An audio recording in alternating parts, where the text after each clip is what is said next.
Live Fit Podcast, episode 45. My guest today is Hal Elrod. Dawn tells me that I need to start running every morning and that I need to start listening to personal development while I'm running, and that I need to, that'll help me figure out how to solve my problems. And on my very first run, I heard a quote from Jim Rohn that became the catalyst that changed my entire life. And the quote was, "Your level of success will seldom exceed your level of personal development." And I realized that here's the epiphany. I go, man, I'm at a bad place right now. Like, financially, physically, mentally, emotionally, spiritually, like I'm at rock bottom.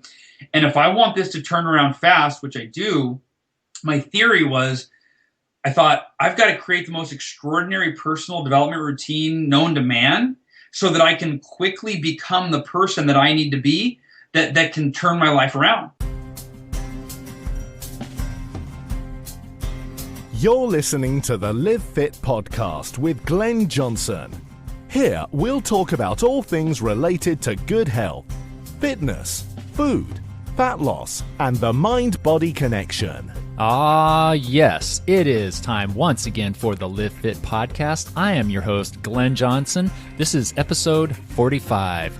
Thank you, everybody, for listening. I totally appreciate it. I know you're out there. I see the stats. I love seeing all the downloads with every episode I put out. Super cool. Please, if you haven't subscribed yet, do so. That'll make sure that you get the latest episode as soon as it comes out. All right, today, as I mentioned earlier, I have a special guest. His name is Hal Elrod. This guy is on fire. He has one of the top-selling books on Amazon. It's also a New York Times best-selling author. I will tell you more about him in a minute, and then we will get on with his interview. But first, I would like to share a few things with you.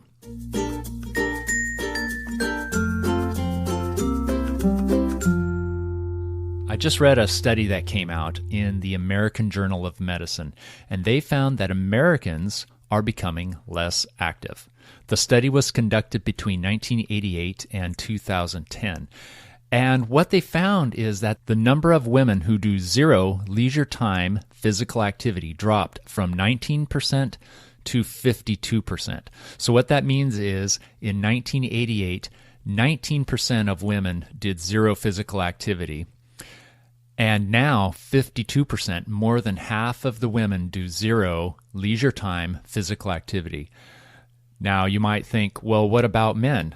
Well, exactly. Men changed about the same amount. They went from 11% in 88 to 44% in 2010.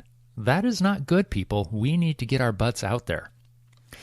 But fortunately, there is an architect in New York who is making stairs more accessible and attractive with the hope of encouraging more people to use them.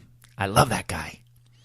And finally, another report found that people who run 20 or more miles a week do not live longer than people who run less than 20 miles a week. The bottom line here is you have to be active. Keep moving. Too much is too much, and too little will kill you the fastest. But be active in a variety of ways, including taking the stairs instead of the death trap elevator. I'm here with Hal Elrod. He is the #1 best-selling author of what is now being widely regarded as one of the most life-changing books ever written. The name is The Miracle Morning, the not-so-obvious secret guarantee to transform your life before 8 a.m. When Hal was 20 years old, he was in a head-on collision in his car and was dead for 6 minutes. He broke 11 bones and was told that he would never walk again. However, not only did he walk, but he went on to run a double marathon. He also became a Hall of Fame business achiever, an international keynote speaker, one of the top success coaches in the world. He's a hip-hop recording artist. He was featured in Chicken Soup for the Soul series and has appeared on radio and TV shows across the country. And now he's on the Live Fit podcast. As the best-selling author of Miracle Morning, I brought Hal in today to talk about how you can change any or every area of your body by simply changing the way you wake up in the morning. Hi, Hal. How are you doing today?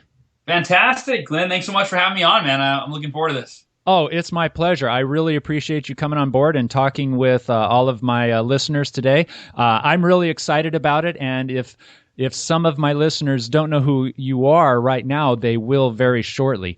Now, the reason I wanted to bring you on is because I've heard a few interviews from you. I bought one of your books. I've listened to it. I've read it, and I think that you're a great inspiration and that you are somebody who can really speak to some of my listeners who are really struggling to find better health and better fitness.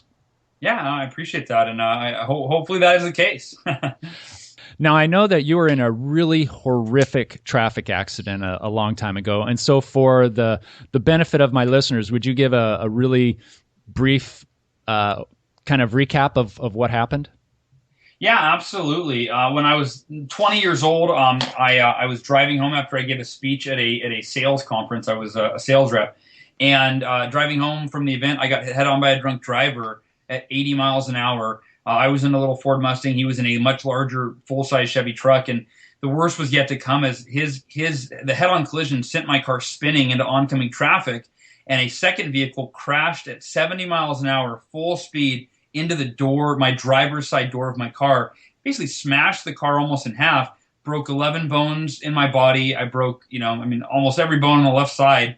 I was clinically dead for 6 minutes, came out of a coma 6 days later, and doctors said I would never walk again. Wow. And had permanent brain damage. And 3 weeks later, I took my first step and got back, left the hospital after a month later after that, and went back to work and just kind of defied the odds and logic of doctors. They really couldn't explain it, but I just thought it was kind of, I don't know if it was the power of positive thinking or what, but I always expected to be able to walk again and kind of put my energy into that versus worrying about what I was afraid of, Was their diagnosis based on your brain damage, or was there physical impairment or maybe nerve damage running to the legs? No, so I had a compound fracture in my femur. My femur broke in half, and one half, came out the side of my thigh. And then I had my pelvis was broken in three separate places, and then I had quite a few breaks above the waist as well. I punctured lung, ruptured spleen, and I did have pretty significant brain damage. But it was they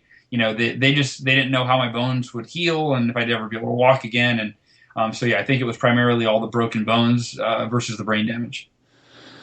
Wow. Yeah, I saw a picture of you laying in a hospital bed, and I've, like I said, I listened to your book and where you give some more detail about what happened there, and it's really horrifying. So I'm really amazed that you not only came out of that and live a normal life, but that you really excelled, and you went on to run a double marathon. Yeah, for me, I hated running. Or actually, I shouldn't say hated. I still hate running. I've never been a runner my entire life, and a buddy of mine founded a nonprofit called the Front Row Foundation, and they send people that are braving life-threatening illnesses to the front row of their favorite, the event of their dreams, and they do a run every year. And I think it was the second year, and he said, "Hey, you should come out and run." I said, "Oh man, I'll donate money, whatever I do. I don't want to run." And long story short, he talked me into committing to do a 3K, which that was intimidating for me. Right. And then the more I just, I started training for the 3K. Not that you should have to train for a 3K. And the more I started running, I was like, dude, if I'm going to do a 3K, come on, I should do at least a half marathon, and then that turned into a marathon. And then my naivety, I was so naive. I thought, well, I'm like, if I could go from never having run in my life to running 26 miles, then I'm sure I could do 52. Sure, why not? If you can do 26 from never having run, then what's 52? All you do is just keep putting one foot in front of the other. That was basically that was my philosophy. And right, sometimes they say being naive is the greatest asset to being extraordinarily successful or whatever, because you don't know what your limits are. And that was definitely the case. And it took 5 months of training, and then I did a 52-mile ultra marathon. I'm glad you brought that up, because I often use that with clients. I tell them, forget about what you failed at in the past. You're making a fresh start. And I often give reference to the coyote and the roadrunner. And the coyote will chase the roadrunner and go off a cliff, and then it'll be chasing him until he looks down and sees that he's hovering in midair. Then he falls, but not until he realizes it. And that's kind of like a kid too. When they start doing stuff, they don't realize what they can't do, so they bumble through and do it. And that's a lot like your running there. It's like, well, shoot, I can run 3K. Why not run 52 miles? Yeah, no, yeah, absolutely. And I can tell you, it's not the same thing. It was the worst day of my life. It was the best day and the worst day of my life. But I always say, I use the word running loosely. I didn't quite run an ultramarathon. I ran some of it. I crawled in some of it. I walked. I hobbled. You know what I mean? I jogged. A little bit of everything. Just whatever I had to do to get over the finish line. How'd you feel the next day? I was in a wheelchair, literally. Really? I literally could not walk. My wife had to wheel me around the airport. Jeez. Yeah, it was pretty bad. Yeah, I've done some ultra distance bike races, and they definitely take some out of you. Going, my opinion was, well, if I can ride 100 miles, I could ride 500. There you go. There you go. Wow. Why not? So I know that you have written a couple of books, and what was your first book? First book, Taking Life Head On: How to Love the Life You Have While You Create the Life of Your Dreams. Just give me a quick synopsis of what that book is about. So that's the book. That book, it shares my story, the car accident, and then it teaches basically the lessons that I took from that. And then the overall premise is really summed up in the tagline, which is how to love the life you have while you create the life of your dreams. And I think that most people in America aren't doing a very good job of either, right? Most people don't really love the life they have. They complain about the life they have, or Right. they want a different life. And so they're not and then they're not really pursuing the life of their dreams. They've kind of settled for whatever life gives them. And so I really believe that to live life to the fullest, you got to do both of those simultaneously. We see a lot of celebrities that they create the life of their dreams, but you see them partying and turning to drugs and to alcohol, and you know what I mean? Because they never learned how to love the life they had on their journey. They were so focused on the destination. And so I really think that we don't have to wait to love our lives. Like, I really believe that every single one of us has everything we already have everything that we need to be the happiest person that we could ever be. It's simply up to us to be present to that in every moment. Like, you don't need more to be happy. You need to just be present to what you already have and what you have to be grateful for and what you've already accomplished and what your strengths are, right? So loving the life you have does start with loving yourself. And then you've got to be really strategic about and really intentional about getting clarity on what is the life of your dreams, and then what do you need to do each and every day to ensure that you achieve it. And so I think for me, I'm very grateful to say that I'm really living the life of my dreams now. I always wanted a family, and I always wanted to be a motivational or a keynote speaker, really, and I always wanted to be a best-selling author, and I always wanted to be have the income I have, all those things. So I'm living the life of my dreams, but I figured out the love the life you have part when I was 19 years old, and I'm 35 now, and I'm very grateful that if I hadn't figured that part is almost more, not even almost, it is loving the life you have is more important in my opinion than creating the life of your dreams. I totally agree, and that's a very Buddhist thought process too. But I'm curious, for a person who's in your line of work, you are a life coach, you are, I guess, a motivational speaker, and you work to help people get more, to achieve more from their life, to maximize their potential. So where does the motivation for somebody to do more, do better, get more out of life if they're satisfied with what they have? That's a great question. I think that, I'm not, first of all, I just want to say that anything I say on this podcast, here's a little disclaimer. Okay. If I'm coming across like I'm speaking truth, it's only truth for me, right? And I'm a big believer that everybody is entitled to their own way of thinking and way of doing things. And sometimes I get really excited and passionate and intense, and it comes across like, I know it all. I don't think I know anything more than anybody. But anyway, so with that said, my personal belief or philosophy or value that kind of drives me is I think that we all have a responsibility to live to our full potential, so that we can add the most value to the world that we're capable of. And also to live to our full potential so that we can give permission and give kind of show other people how to do that. I learned from a mentor a long time ago that how we live our lives gives other people permission to do the same. And so if you settle for less than your best or less than you're capable of, you're unconsciously giving permission to everybody that sees you, that knows you, that meets you, that touches you, that loves you, that right, anyone who your life touches, you're unconsciously giving them permission to settle for less than their potential, less than they're capable of, right? In terms of a more practical example, right? If you eat unhealthy food, well, then everyone that's around you thinks it's okay to eat unhealthy food. Like, you're hurting them.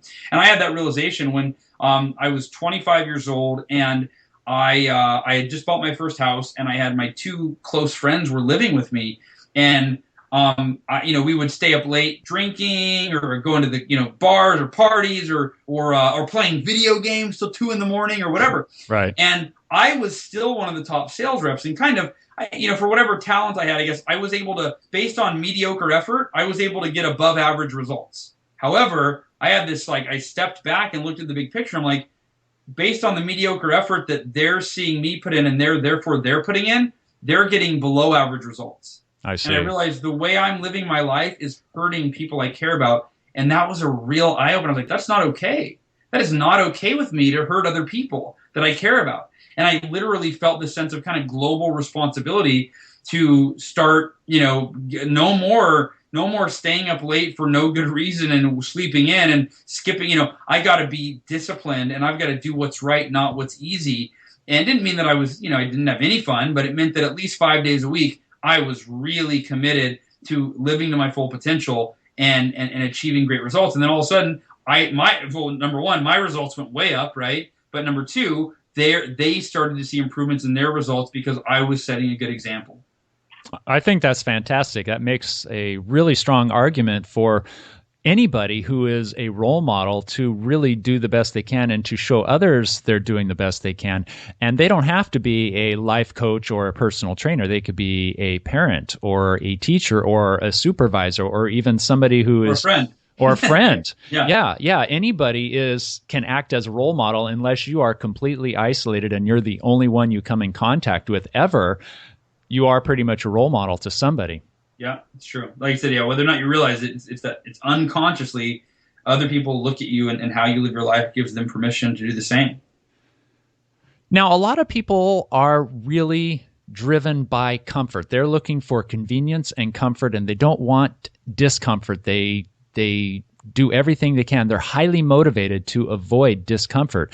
And it seems like what you're saying is people should be uncomfortable and do things that are outside of they're not only outside of their comfort zone, but getting off of the couch instead of being comfortable on the couch.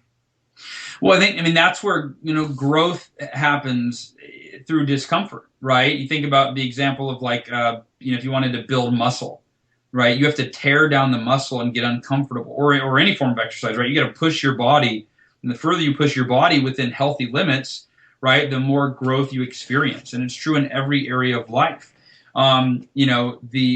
Very rarely is doing what's easy and comfortable what is going to really lead to what you really want. And I think if people are honest with themselves, I think we all, deep down, we all want freedom, right? That's how I would define, success is really freedom.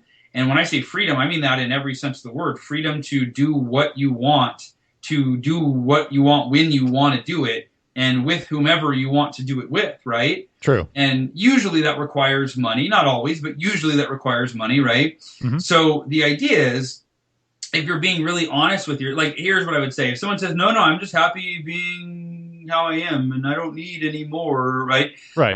I really think that there's an element of fear that's driving that. And I'm not saying that as a fact, but because here's why I would say that, and maybe it's a fear of being uncomfortable. But here's what I would say: if a genie showed up in your living room, right? If you're that person, and a genie showed up in your living room and came out of a magic lamp and said, "You can have 3 wishes," are you really telling me you'd say, "No, I'm good"?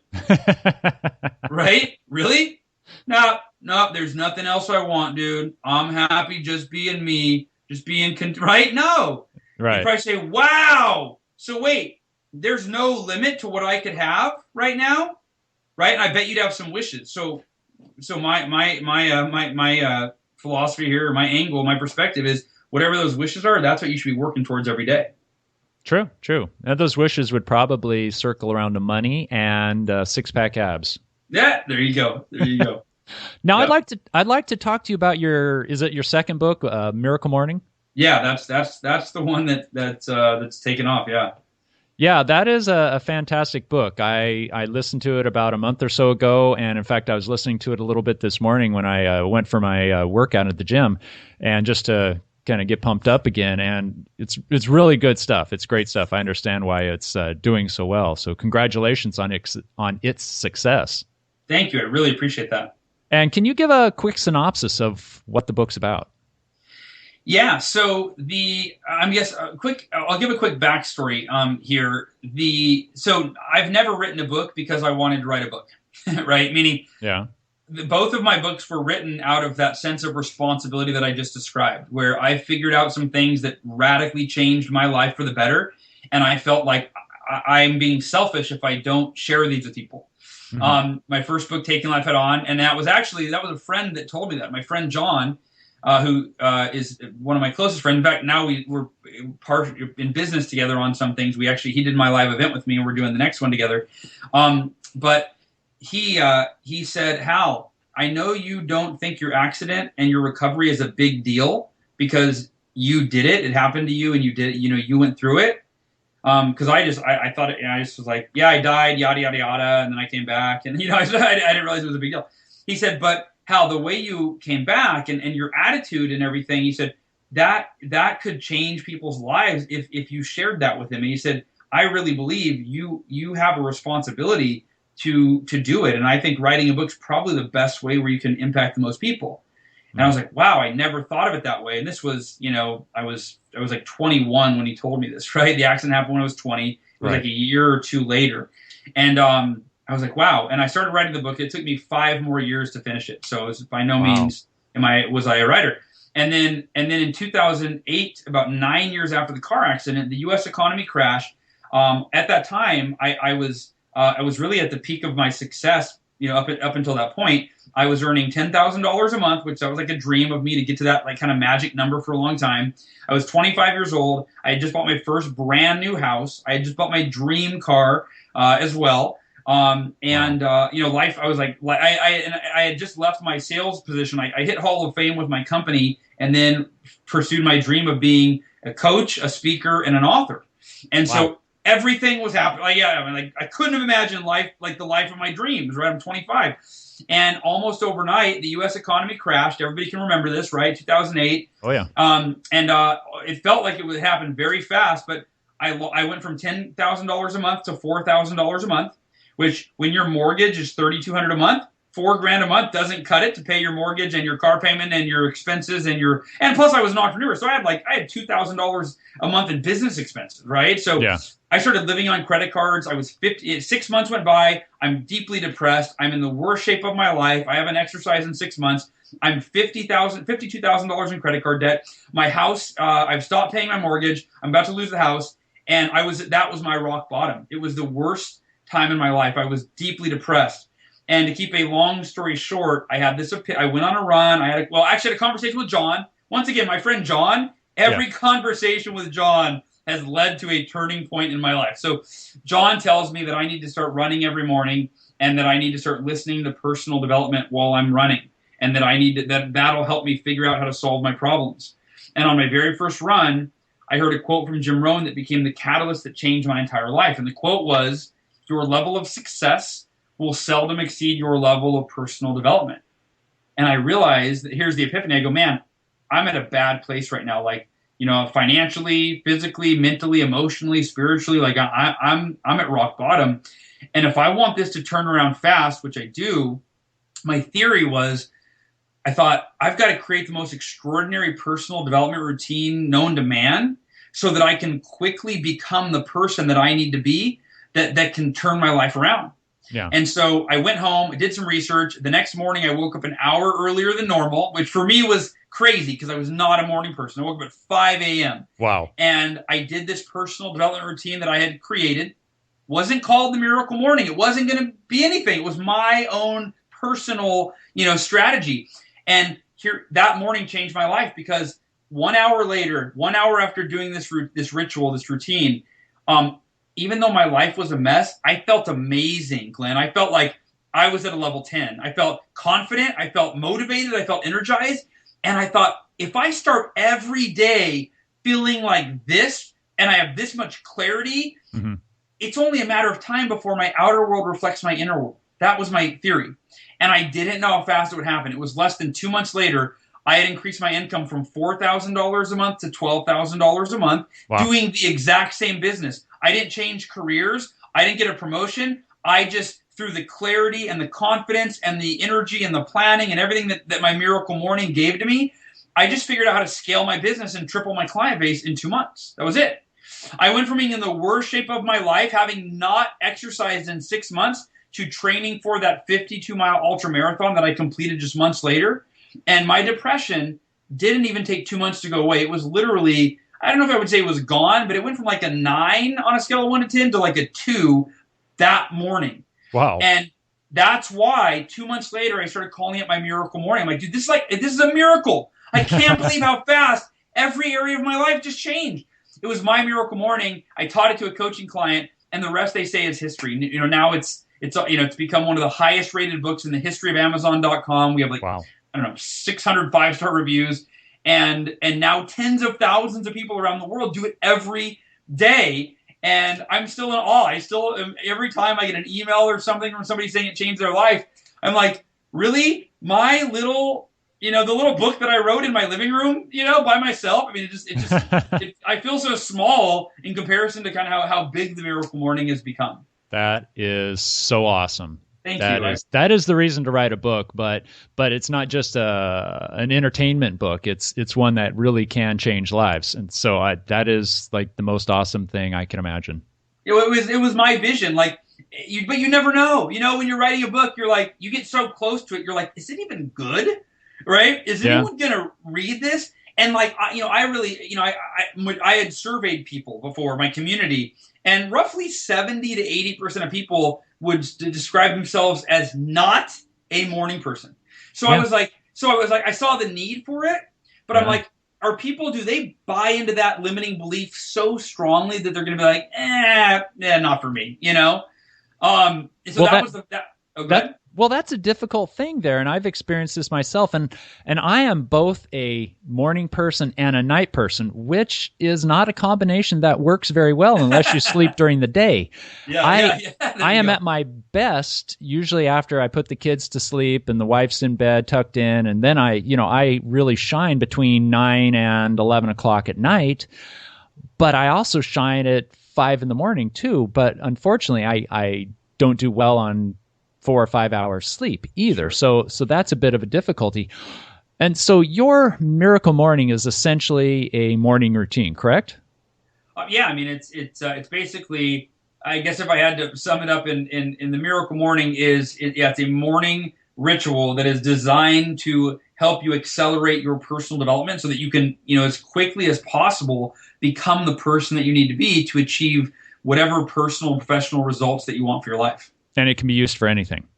It can be used, you can really filter like that. That's, when I was writing the Miracle Morning, that was the number one goal that was filtered into my Miracle Morning. When I wanted to put on my first live event, something I had put off for 3 years because I was scared that I wouldn't be able to fill it up, right? I just filtered it through the Miracle Morning, and that allowed me to do it. So it's really, whether it's losing weight, building your business, your income, whatever, or writing a book, you literally can apply the Miracle Morning to your entire life, or you can just segment it for a specific goal, or for a short-term goal, and then you go back to your whole life kind of once that goal has been achieved.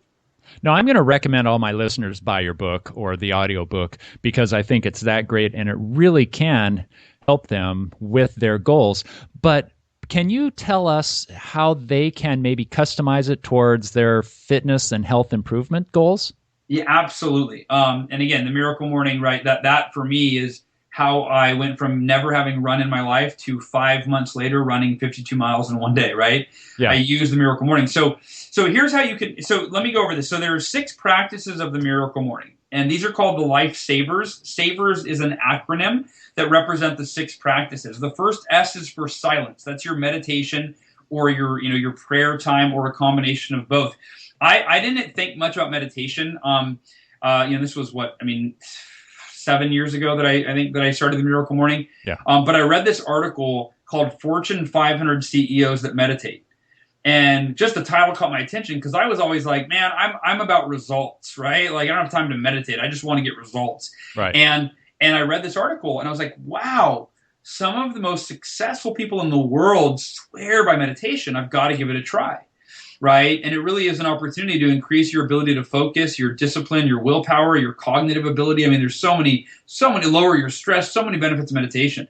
And so the second practice, affirmations. And affirmations are essentially written statements, typically, that articulate the mindset that you need to have to achieve whatever goals that you want to achieve or improve any area of your life.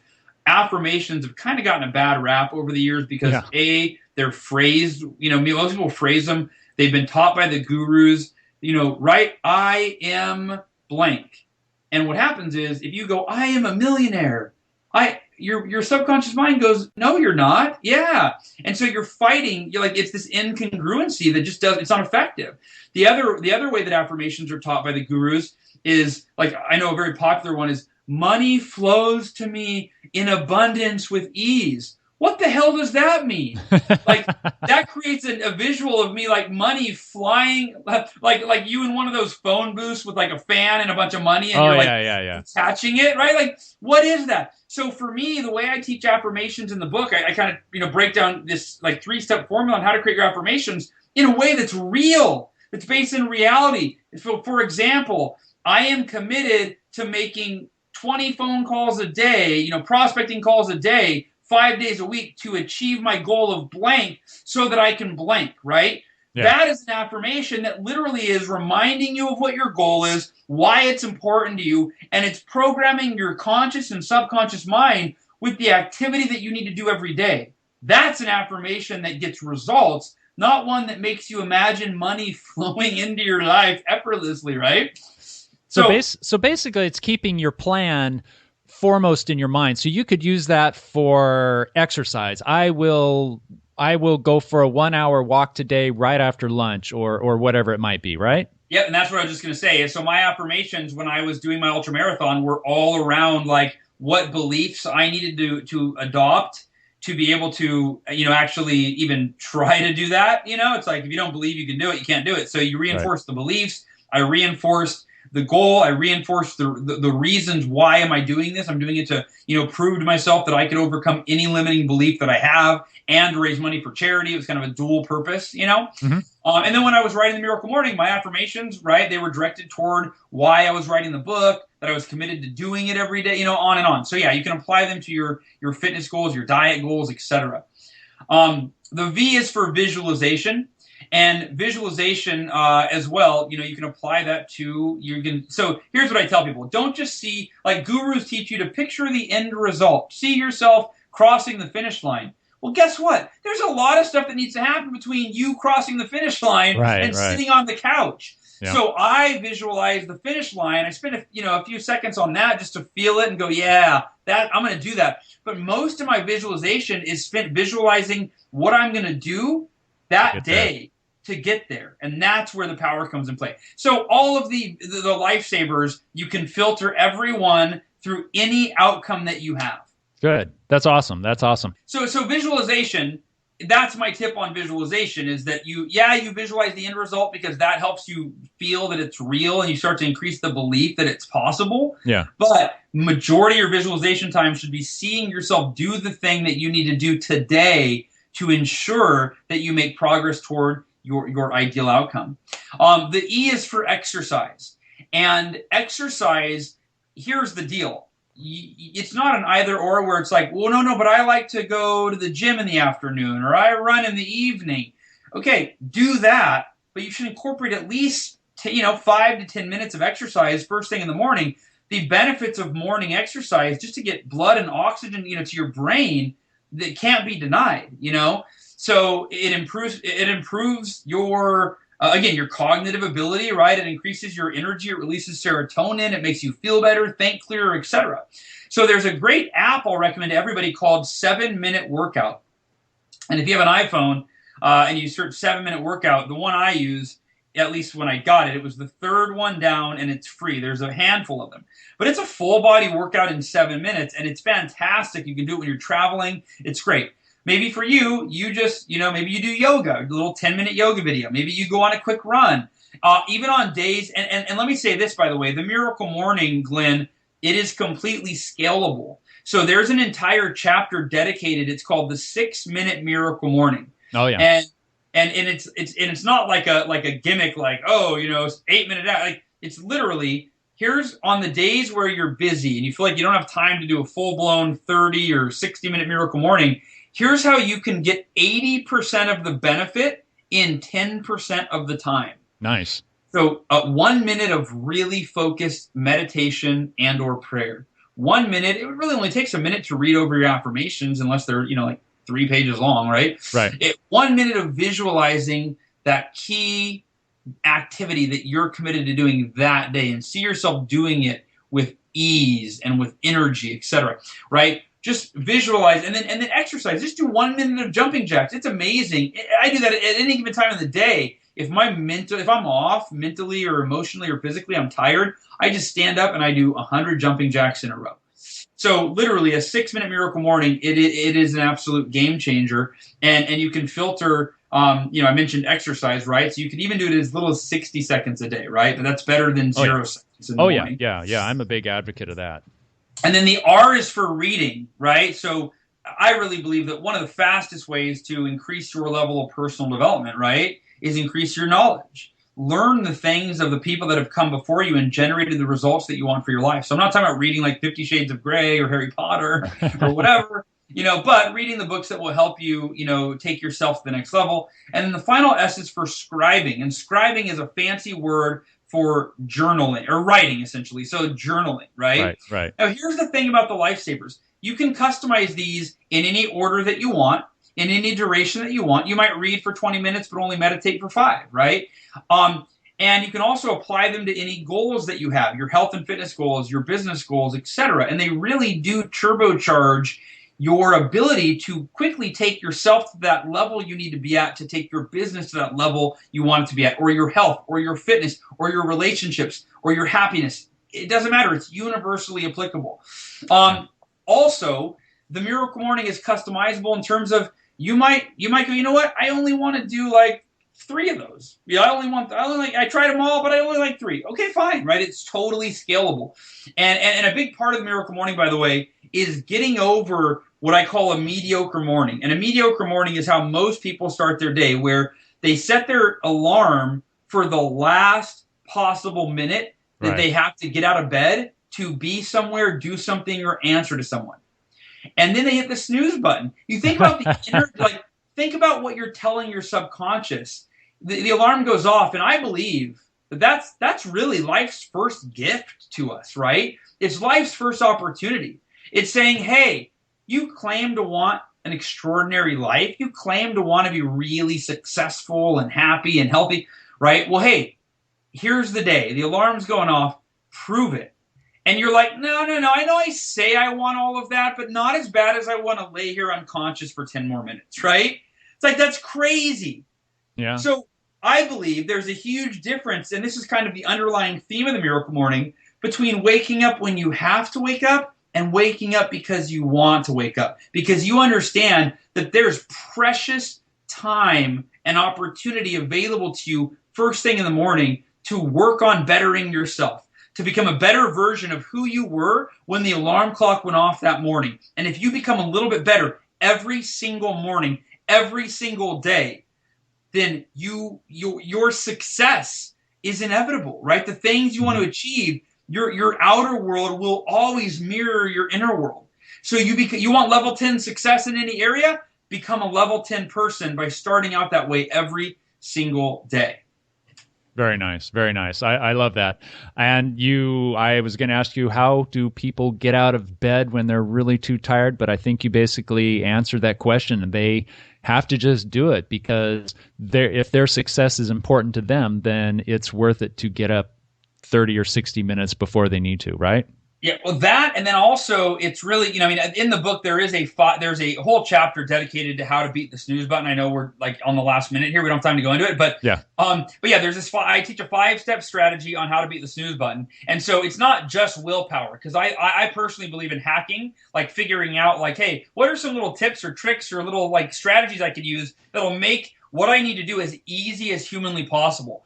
And arguably, that's the most important part of the Miracle Morning, that chapter in the book, because if it wasn't for that, I think most people would give this a shot. But I think that habits are hard to break. And I think the majority of people would be like, yeah, I tried the Miracle Morning. I did it for like a week. It was awesome. But man, I went out of town for a few days and I went back into snoozing. I couldn't get over it. So yeah, in a lot of respects, although that's not the ultimate value, it might be the linchpin in getting people across that bridge that gets them to the value of the Miracle Morning, to get that across the snooze button.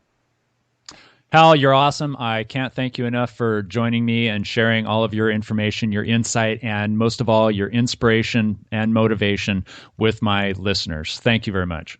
Hey, it's been an honor. Thanks for having me. And everybody that tuned in, thank you for your valuable time. I hope you got some value from this today, and make it a great one. We'll talk to you. I look forward to connecting at some point in the future.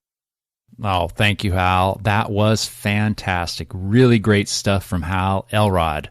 As always, I will have information in the show notes page, a summary of this episode and the links he talked about, plus his books. I heard an interview with him about a year ago, and I was so inspired to get up early based on what he had to say, and I did it. I tried it for a few days, but staying up late to finish projects too many times eventually wore me down, and the inspiration drifted away. Then a few months ago, I heard him again, and my fire was reignited. I've had a bedtime routine for quite a long time, and it works really well, but I haven't had one in the morning. And consequently, they've been pretty tough. I would sleep until the last very minute, then I would stumble out of bed and throw on clothes and just get on with my day, which usually meant driving somewhere. And it took me a long time to really get my gears moving. So since I heard him the second time and became reignited, I listened to his book this time, which was a big difference between the first time and the second time. And it's huge. I love it. Now I wake up at least 30 minutes before I have to be up an hour quite frequently. Here's what I do. I do some push-ups and then some squats. The number doesn't matter. It's however many I feel like. I do minimum of 5, maximum of 25, usually right around 10 to 15. Then I splash cold water on my face. I drink a full pint of water, and I go for a walk. Oh, I get dressed somewhere in there. The order changes a little bit, though it's a routine. It's not always in the same order. I'm fine-tuning it. I've only been at it for about a month or so. On these walks, I am able to organize my thoughts. I can feel myself waking up. I can hear the sounds from the neighborhood. This is essentially my time for meditation. It's really great. It's a great way to wake up slowly without a lot of stress or noise, and I can kind of feel my brain cells moving around. It's really neat. It's amazing. And then I go off on my day. I have not yet put in a scribing feature into my routine. I would like to. It just has not happened yet. But I encourage you to give it a try. I actually encourage you to read the book because, like I said, I tried it just based on the interview I heard. And I said, why do I need a book to get up early? But it really did make a difference. And though he went over it in this episode that we just heard, it really does give you more. He gives you a lot more information in the book, which really helps. Go ahead and try it on your own. If you're not able to succeed at it, then you might want to read the book or listen to it as I did. Once again, the show notes are at livefitlean.com. Thank you everybody for listening, and I will talk to you next time. Ciao. Thank you for listening to this episode of the Live Fit podcast. Please keep those reviews coming in iTunes and Stitcher Radio. You can subscribe, read show notes, articles, resources, and learn more about the weight management programs at livefitpodcast.com.